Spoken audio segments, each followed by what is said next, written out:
나눌 말씀의 제목은 물된 동산입니다. 오늘 말씀을 통해 우리가 깨달아야 할 것은 바로 하나님과의 다른 관계입니다. 우리 인간은 하나님의 형상대로 지음받은 존재이기에 오직 하나님과의 올바른 관계 속에서만 다른 참된 만족과 기쁨을 누릴 수 있습니다. 우리가 잘 아는 시편 1편 내용이 복 있는 사람은 악인의 길을 쫓지 아니하고 주인의 길에 서지 아니하고 오만한 자리에 앉지 아니하고 오직 여호와의 율법을 즐거워하여 그 율법을 주의하고 묵상하는 자. 그러면서 뭐라고 말합니까? 그는 시냇가에 심은 나무가 철을 따라 시절조차 과실 맺으며 잎사귀가 마르지 아니하는 같으니 그가 하는 모든 행사가 다 형통할 것이다. 이 말씀이 바로 무슨 말입니까? 물된 동산 같을 것이다. 어떤 게요? 여호와를 사랑하고 주와 함께 묵상하며 주와 함께 거닐며 주와 함께 동행하는 그 삶이 바로 물된 동산 같을 것이다. 그러므로 그런 사람에게는 하나님 외에 다른 어떤 것도 바랄 것이 없습니다. 이렇듯 하나님과의 바른 관계 속에서 우리는 근심과 걱정이 없는 참된 안식을 경험할 수 있습니다. 이는 단순한 결과가 아니라 하나님께서 우리에게 주시는 놀라운 은혜인 것입니다. 성경이 말해주는 그러면 물된 동산의 가장 이상적인 그 표본이 무엇이죠? 바로 에덴 동산입니다.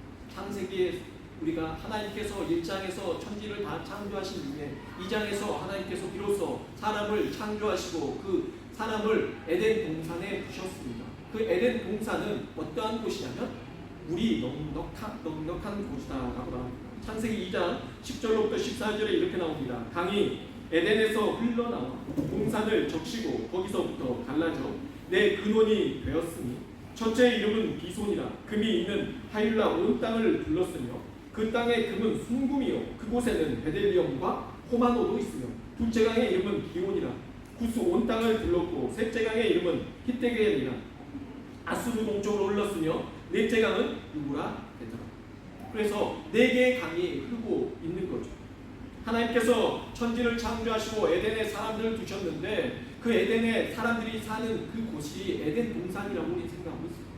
그리고 우리가 생각할 때는 에덴 동산 하면 하나의 단어처럼 생각하고 있지만 사실은 에덴과 동산이 나눠지는 거죠.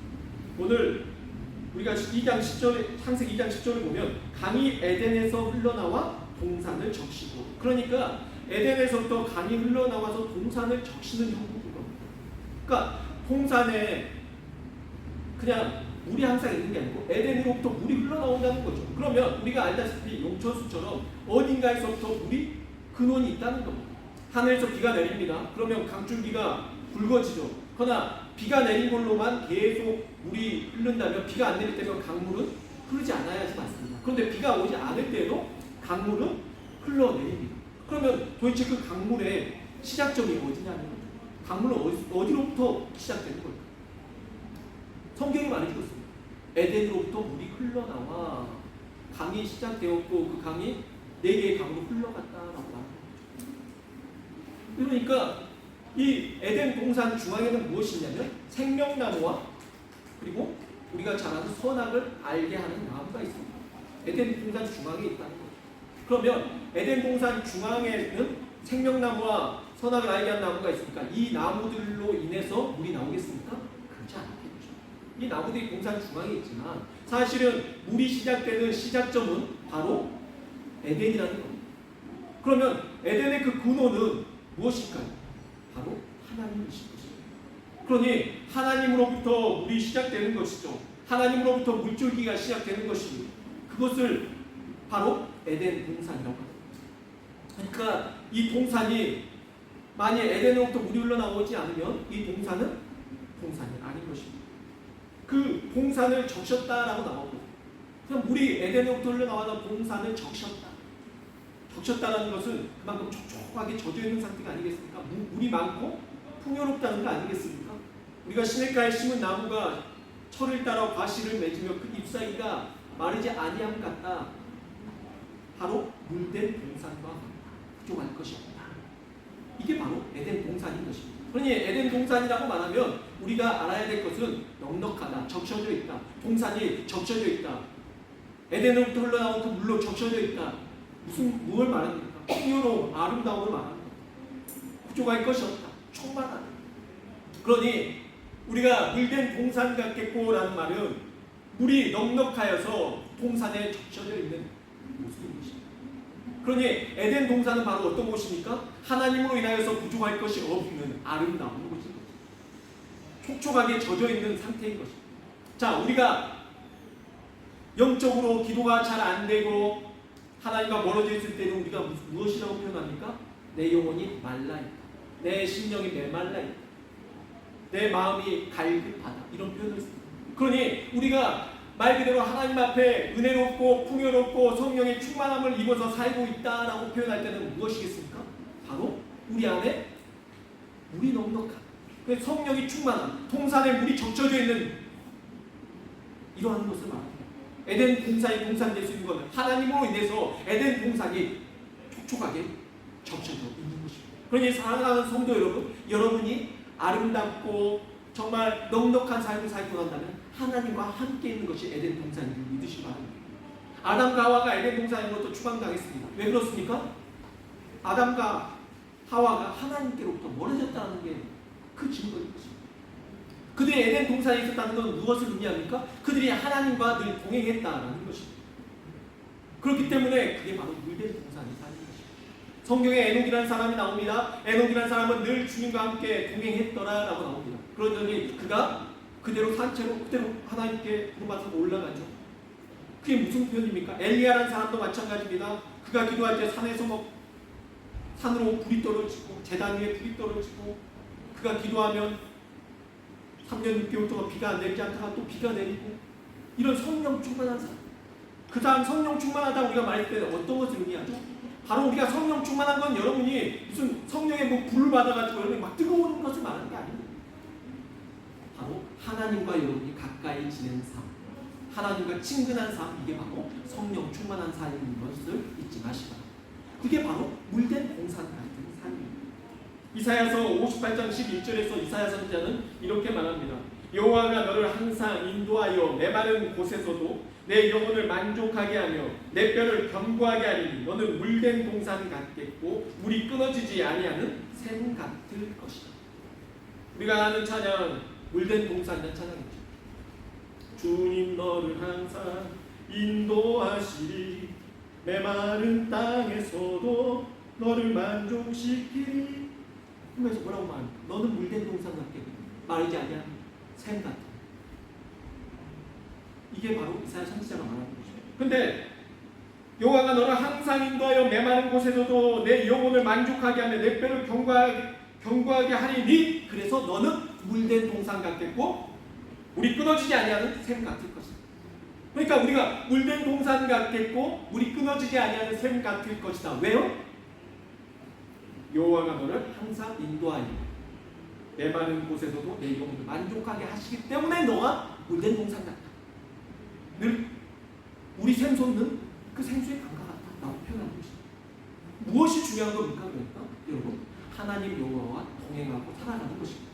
그러면 여러분 생각하십시오. 어쩔 때 우리가 하나님과 동행할 수 있느냐? 다윗이라는 사람이 나옵니다. 시편은 다윗의 글이 제일 많습니다. 다윗이라는 사람이 늘 다윗 왕이 썼을 때 뭐라고 표현하냐면 그의 시에서는 늘 죄를 회개하면서 하나님을 찾고 있는 모습을 볼 수 있는데요. 시편 63편 1절에서 다윗은 이렇게 말합니다. 하나님이여 주는 나의 하나님이시오. 내가 간절히 주를 찾되 물이 없어 마르고 황폐한 땅에서 내 영혼이 주를 갈망하며 내 육체가 주를 앙모하나이다. 이것은 다윗이 광야에 있을 때 쓴 시입니다. 언제 다윗이 광야로 나가냐면 그가 사울왕이 죽이려고 하니까 광야로 피합니다. 그 다음에 그가 또 잘 지내다가 또 언제 광야로 또 피신하냐면 아들 압살롬이 아버지를 죽이려고 합니다. 그때 왕의 시부로서 아들을 피하여서 광야로 나가면서 시부이라는 사람은 오히려 다윗 왕을 막 저주하면서 무시하죠. 욕을 합니다. 그 부끄러웠죠. 그러나 다윗 왕은 그 가운데서 뭐라고 표현하냐면 오히려 하나님께서 나를 경솔케 하신 것을 인정합니다. 또 하나님께서 때가 이른 거지 그 사람의 문제가 아니라 하나님께서 나를 낮추시기 위한 것이다 라고 표현하면서 그가 오히려 자신의 광야에 있어서 내가 목마르고 내가 지치고 덥고 힘든 것이 아니라 내가 정말 힘든 것은 내 영혼이 지금 갈망하는, 하나님을 갈망하는데 하나님이 그 어느 곳에서도 나에게 응답하지 아니하시고 하나님의 소리가 내게 들려오지 않고 하나님의 음성이 느껴지지 않고 하나님의 동행하심이 느껴지지 않을 때 그것이 바로 광야라는 표현을 하는 것입니다. 그렇지 않겠습니까? 여러분, 우리가 생각할 때 오늘 요즘처럼 더울 때 너무 힘들다, 광야다, 그게 아니에요. 진정한 광야는, 진정한 더움은 내가 주님과로부터 멀어져 있어서 내 마음이 바짝바짝, 내 영혼이 바짝바짝 말라가는 상태가 바로 광야 상태라는 것입니다. 그러면서 시편 143편 6절에서도 또 이렇게 말합니다. 주를 향하여 손을 펴고 내 영혼이 마른 땅같이 주를 사모한다. 어떻게 사모한다고? 내가 마른 땅같이 주를 사모한다. 여러분, 마른 땅 보셨어요? 정말 말라있는 논 같은 거 보면 쩍쩍 갈라져 있어요. 물이 하나도 없어가지고 쩍쩍 갈라져 있어요. 그 마른 땅에 물을 적시면 정말 내가 다 이 갈증이 해소되는 것 같은 느낌. 여러분, 막 정말 여러분이 물 마시고 싶은데 물이 없어요. 갈증. 정말 그래가지고 여러분이 곧 죽을 것 같을 때 그때 물 한 번 마셔본 적 있어요. 그때 정말 여러분이 물 한 모금 하면 어떤 느낌이 드냐면 여러분 혈관으로 그 물이 쫙 퍼지는 느낌, 그 느낌을 받을 수가 있어요. 정말 여러분이 땀을 쫙 빼고 난 다음에 그때 물을 마시면 그렇게 느껴진다. 군대에 있을 때 그 강원도로 물 지원을 나갑니다. 거기 강원도에가 물이 좀 많이 부족한 데가 있었어요. 그럼 저희가 이제 있었던 부대가 화학부대. 그러면은 저희 부대는 뭐 하는 거냐면 화학 전쟁이 있을 때 가서 화생방으로 이렇게 이렇게 액체 같은 거 뿌리는 거예요. 그러니까 우리가 끌고 다니는 차는 어떤 차냐면 물차같이 생겼어요. 큰 물차. 그러니까 물을 꽉 채워요. 이해가 안 되시면 우리나라에 그 똥차같이 생겨 있어요. 그래가지고 이렇게 통으로 큰 차도 있죠. 거기에다가 이제 물을 다 받아가지고 그러면 이제 주민들이 쭉 나와 있어요. 주민들이 집집마다 자기들이 그릇을 가지고 쭉 나가 있어요. 물을 여러분 빼가지고 물을 따라줄 때 그 물을 여러분 우리의 호수에서 나온 같이 쫄쫄쫄쫄 따라주면 안 돼요. 물이 이렇게 그냥 후압이 강하게 나오는 엄청 많은 양이 콸콸콸콸 나와요. 근데 집집마다 가지고 나온 그릇이 뭐 주전자 막 이만한 그릇밖에 없는 거예요. 큰 걸 못 가지고 나오는 거예요. 그러면 우리는 뭘 하기 위해서 왔어요? 물을 주기 위해서 왔어요. 물을 가득 채워왔거든요. 근데 가서 그 물의 3분의 1이나 채워줄까 말까 하고 그 물차를 다시 끌고 다시 그대로 복귀하는 거예요. 더 주고 싶어도 그들이 그릇이 없는 거예요. 내가 주고 싶어도 받을 수 없는 상태인 거예요. 바로 이게 안타까운 거예요. 하나님께서는요, 우리에게 이처럼 우리를 물된 동산 되게끔 하고 싶으신데 우리가 물된 동산 될 준비가 안 돼요. 요한복음 4장 13절로 15절에 보면 예수님께서 사마리아로 가십니다. 예수께서 대답하여 이르시되 이 물을 마시는 자마다 다시 목마르려니와 내가 주는 물을 마시는 자는 영원히 목마르지 아니하니 내가 주는 물은 그 속에서 영생하도록 솟아나는 샘물이 되리라. 여자가 이르되 주여 그런 물을 내게 주사 목마르지도 않고 또 여기 물 기르러 오지도 않게 하옵소서. 이 여자는 모든 사람들이 이 여인을 부정하게 생각하기 때문에 부끄러워서 남들이 물들어 안 나오는 가장 더운 날, 더운 시간에 여러분 요즘 같으면 가장 더운 시간 오후 2시부터 뭐 3, 4시까지 그 사이에 물을 들어 나오는 다른 사람들이 이동을 안 할 때에 물 들어 나오는 거예요. 왜냐하면 다른 사람들이 만나면은 자기가 그게 너무 힘든 거예요. 그래서 그 시간에 물 들어 나오는데 물들 그릇이 없는데 예수님이 물 달라고 그러고 그리고 예수님께서 오히려 그 여인에게 말하기를 내가 너에게 영원히 목마르지 않은 물을 주겠다라고 말하니까 이 여인이 정말 그렇지 않아 고민이었거든요. 남들 눈을 피해서 물 들어 나오는 고민이었어요. 주여 그런 물 주시면 저 다른 사람들 눈치 안 보고 물 들어 안 나와도 되니까 저에게 그 물을 주세요. 예수님이 말씀하신 건 그 물이 아니었죠. 내가 너에게 진정한 영적인 그 생수의 강이 터져 나오게 하겠다는 거예요. 예수님이 주겠다는 물은요, 진정한 우리의 영혼의 그 갈증을 해소시켜 주겠다는 것입니다. 자, 여러분, 물의 목적이 무엇입니까? 이 물을 팔팔팔팔 마셨어요. 마시는데 물이 마실수록 내 몸에서 갈증이 해소되는 게 아니라 마실수록 내 몸이 바짝바짝 여용하는, 그리고 더 갈증이 심해져요. 그럼 이게 물입니까, 여러분? 물이 아닌 거예요. 물을 마시고 나면 갈증이 해소돼야 되는 거예요. 그러니까 물인데 마셨는데 여러분 갈증이 더 심해진다면 그런 거 있잖아. 우리가 아이스크림 먹고 나면 더 물 찾게 되는 그런 것처럼 그렇게 되면 물이 아닌 거죠. 그러니까 예수님께서 말씀하신 것은 정말 궁극적인 근원의 문제예요. 네가 물을 마셔도 이걸 물 떠가지고 와서 집안에서 마셔도 같이 해소가 안 된다는 거죠. 진정으로 네 안에서 네 영혼이, 네 심령이 갈망하는 것은 바로 나야. 예수님이 말씀하십니다.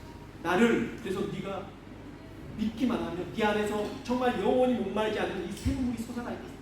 너 영적인 문제 해결될 것이다. 그러면 진정으로 우리가 정말 피끈해 있고 갈망하는 그 영적인 문제가 해결된다는 것입니다. 예수님이 말하시는 이게 바로 진정한 샘물인 것입니다. 예수님은 자신이 생명수이며 솟아나는 샘물이며 에덴이며 동산에 물을 댈 수 있는 분이시라는 것을 말씀해 주고 있는 것입니다. 솔로몬도 가장 아름다운 표현으로 물된 동산 같다라는 표현을 쓰는데요. 자신이 정말 사랑하고 아끼는 여인에게 이런 말을 합니다. 아가서 4장 12절에 내 누이 내 친구는 잠근 동산이요 덮은 우물이요 공한 샘이요. 15절에서는요. 너는 동산의 샘이요 생수의 우물이요 레바논에서부터 흐르는 시나. 정말 물된 동산 같다. 그러면 우리가 잘 알겠습니다. 물된 동산같이 돼야 돼. 우리가 정말 그렇게 되길 소망합니다. 그런데 그러면 우리가 어떠한 신앙 상태를 가질 때 우리가 물된 동산이 될 수 있냐? 우리도 잘 알고 있습니다. 첫 번째는 하나님과의 올바른 관계를 회복하고 유지해야 한다는 것입니다. 두 번째는 하나님의 말씀에 순종하며 살아야 된다는 거죠. 세 번째는 성령의 충만한 가운데 거하며 살아야 한다는 것입니다. 잘합니다. 그런데 이 첫째, 둘째, 셋째 다 잘 알지만 여러분이 한 가지만 기억하십시오. 이 모든 것은 어디서부터 시작되는가? 바로 회개에서부터 시작됩니다. 회개는 그런데 우리가 부끄럽다고 생각하죠. 우리가 교회 나오면은 또 회개? 여러분 아닙니다. 어느 날 예수님께서 베드로의 발을 씻기십니다. 제자들의 발을 씻기실 때 베드로는 주님 뵙습니다. 사양합니다. 제가 어찌 주님이 발을 씻기신데 가만히 있을 수가 있겠습니까? 베드로야, 네가 만일 발을 씻지 않으면 나와 상관이 없다. 너하고 나는 관계가 없다. 그러니까 주여 그러면 나 온몸을 씻어주세요. 그러니까 온몸을 이미 씻어지만은 된 사람은 발만 씻으면 된다. 그렇죠. 우리가 예수 그리스도를 믿음으로 말미암아 죄 용서받고 새 사람이 되었습니다. 우리 예수 그리스도로 말미암아 구원 받습니다. 그러나 오늘도 우리는 회개하는 것은 발을 씻는 행위라는 거죠. 성화를 위한 거죠. 우리가 좀 더 주님 앞에 가까이 나아가기 위한 거죠. 좀 더 교만해지지 않고 겸손하게 되는 거죠. 우리가 언제 메마른 땅이 되어버리고 우리 심령이 바짝바짝 마르지 하십니까? 우리가 교만해집니다. 우리가 하나님을 찾을 때에 나와서 기도할 때 이렇게 기도하는 겁니다. 꼭 세리처럼 주여, 세리가 아니라 바리새인지 주여, 우리가 오늘 또 주님 앞에 예배도 드렸고 헌금도 하고 저는 이런 구제도 했고 이런 착한 일을 했습니다. 근데 저 사람은 그렇게 안 했네요. 저 사람은 누가 봐도 주인인데 저쪽에 세리 같은 사람은 주여 저는 주인입니다. 이럽니다. 저는 주여 교회를 오래 다녔고 저는 그래서 저는 주님 이런 사람입니다. 주님이 뭐라고 말씀하십니까?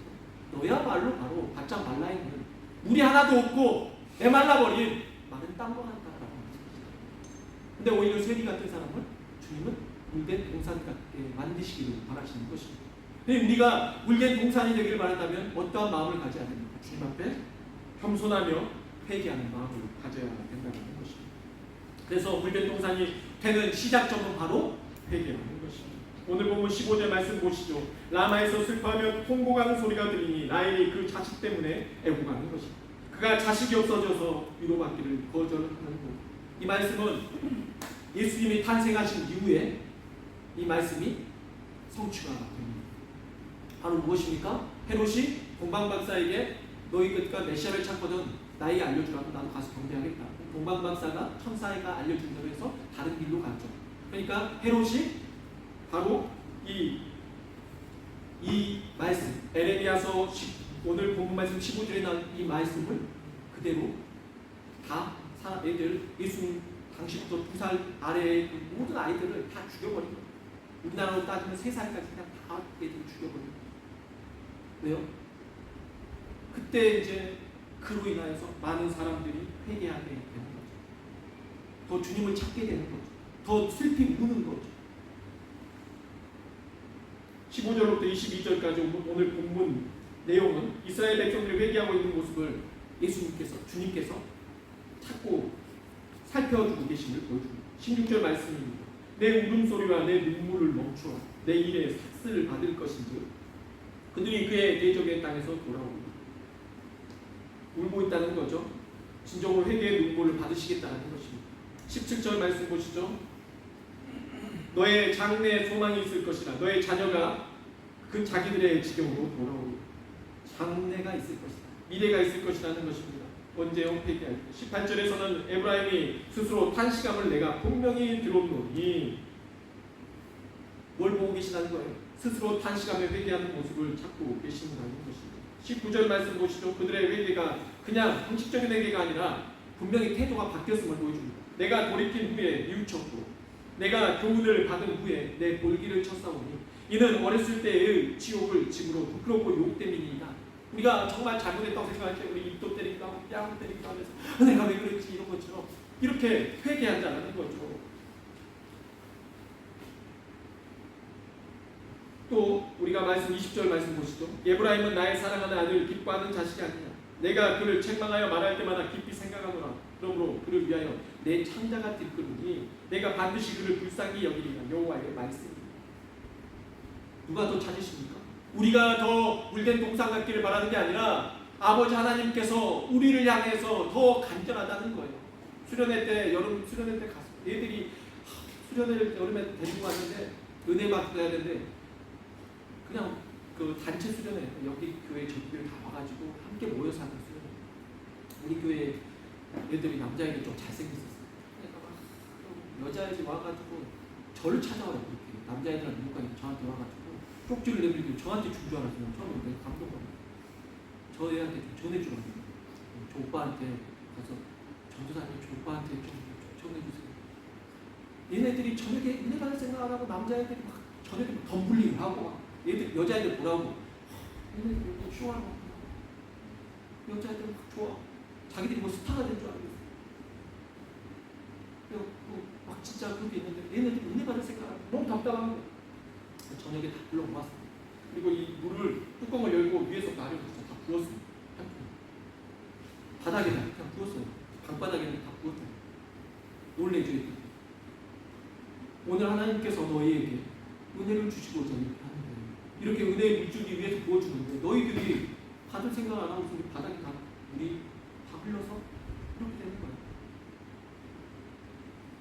이 말하면서 정말 오늘 저녁에 하나님께서 너희에게 은혜를 베풀어 주실 거예요. 분명하다. 부어주실 건데 너희가 하나님 앞에 마음을 열지 않고 받을 마음이 안 돼 있으면 하나님이 주려고 해도 받을 수가 없다는 것입니다. 제가 아까도 말했듯이 물차가 아무리 물을 공급하고 싶어도 내가 받을 그릇이 없어요. 내가 꽉 차 있어요. 내 안에 죄악으로 가득 차 있어요. 받을 수가 없는 거죠. 비워내야죠. 그때 하나님께서 우리에게 채워주신다는 것입니다.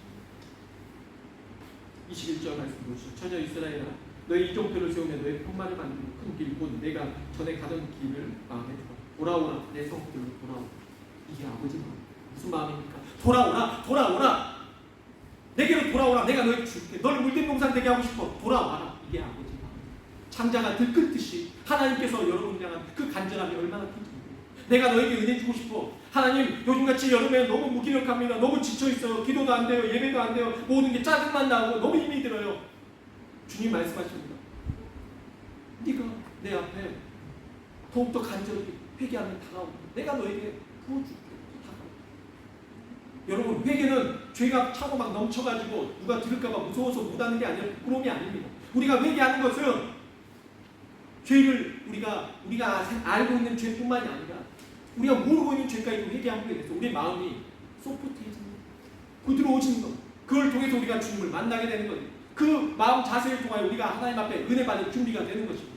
그 자세를 통해서 우리가 주님의 그 은혜의 물줄기를 받아들일 준비가 되는 것입니다. 그러니 여러분 기도할 때 하나님 오늘 또 알고 지은 죄, 또 모르고 지은 죄, 또한 내가 여기 무기력한 이 여름 날씨에 너무 퍼져있는 죄, 내가 하나님 더욱더 찾아야 되는데 무기력한 것 이런 것 또한 하나님 회개하오니 주님 내 마음을 열어주시고 내 안에 주님 성령의 이 생수의 강이 넘치게 하옵소서. 너희가 하나님의 성전인 것과 하나님의 성령이 너희 안에 거하시는 것을 알지 못하느냐. 우리가 무엇이라고요? 하나님의 성전입니다. 왜 성전이에요? 성전은 여러분 아름답게 뭐 여기 가톨릭 성당 같이 지어놓은 게 성전이 아니라요. 성전은 아무리 크고 아름답고 커도 거기에 하나님이 안 계시고 그거는 창고도 아닙니다. 거기 화장실도 아닙니다. 쓰레기통도 아닙니다. 아무것도 아닙니다. 그러나 아무리 하찮고 부족하고 허름해 보여도 그곳에 하나님이 계시면 그곳은 무엇이 되는 겁니까? 성전이 되는 겁니다. 그래서 너희가 하나님의 성전인 것과 왜 성전이에요? 예수 그리스도께서 부활하신 이후에 성령을 우리에게 보내주셨어요. 예수를 믿는 자들에게 성령이 계시거든요. 그러면 성령은 하나님이시잖아요. 성령님이 계시면 우리가 무엇이 되는 거예요? 성전이 되는 것이죠.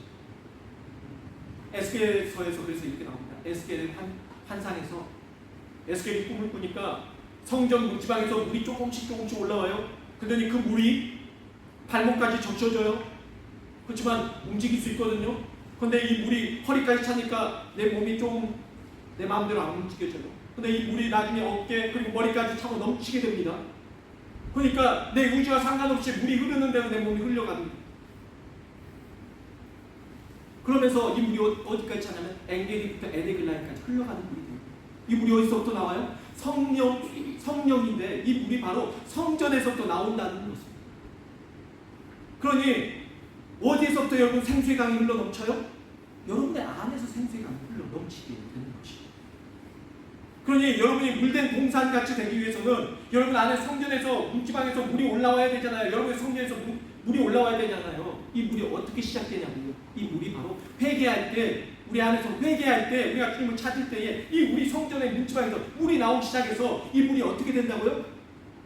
처음에는 조금밖에 없으면 우리 의지대로 다 행하죠. 물이 차고 넘쳐버리면 그 물이 흐르는 대로 따라가듯이 우리의 의지와 상관없이 주님의 이끄신 대로 살아가는 것입니다. 이게 어떤 상태예요? 물된 동산 같은 상태인 것입니다. 사랑하는 성도 여러분이 물된 동산 되기를 소망합니다. 여러분 안에서 정말 생수의 강이 흘러 넘치게 되기를 소망합니다. 요한복음 7장 37절로 38절에서 예수님이 말씀하시기를 누구든지 목마르거든 내게로 와서 마시라. 나를 믿는 자는 성경의 이름과 같이 그 배에서 생수의 강이 흘러 나오리. 아멘. 여러분 안에서 생수의 강이 흘러 넘치기를 소망합니다. 그래서 여러분의 의지대로 사는 것이 아니라 정말 주님의 인도하신 대로 살게 되기를 소망합니다. 우리는 오늘 말씀을 통해서 우리 모두가 진심 어린 회개로 하나님 앞에 나아가야 된다는 것을 깨달았습니다. 그리하면 우리도 이스라엘 백성처럼 하나님의 용서와 회복을 경험할 수 있게 될 것입니다. 내게는 여러분 부끄러운 것이 아닙니다. 우리의 심령이 물된 동산으로 회복되어 우리와 우리 주변에 축복의 강물이 흘러 넘치게 하는 것입니다. 여러분이 흘러 넘쳐야지 딴 사람들을 향해서 물이 흘러갈 수가 있죠. 여러분이 고갈되었는데 어떻게 줄 수가 있어요? 여러분 그냥 누가 여러분 축복합니다 하면 좀 좋아하지 마세요. 그 사람이 축복할 수 있는 상태인지 그 사람이 물된 동산인지를 보셔야죠. 그게 진정한 축복인 줄 믿으시나요? 그냥 여러분이 물된 동산의 상태가 되잖아요. 여러분이 축복하는 그 축복이 정말 철철 넘치게 그 사람들이 흘러가게 될 줄 믿습니다. 그러니 여러분 우리가 더욱더 주님 앞에 물된 동산이 되기 위해서 주님 내 심령이 오늘 말씀에 보는 대로 내 심령에 물된 동산이 되기 위해서 내 심령이 젖어지고 적셔 주옵소서. 내 마음을 적셔 주옵소서. 내 심령이 겉으로 눈물 나오는 게 중요한 게 아니에요. 여러분 정말 내 심령 안에서 눈물이 흘러나오는 것, 이게 정말 생수의 강이 되는 거죠. 물된 동산이 되는 것입니다. 그래서 축복이 차고 넘치게 되는 것입니다. 사랑하는 성도 여러분 안에서 진정한 생수의 강, 회개, 성령의 은혜가 차고 넘쳐서 여러분의 물된 동산, 애된 동산을 회복하는 것입니다. 주 예수 그리스도의 축복합니다.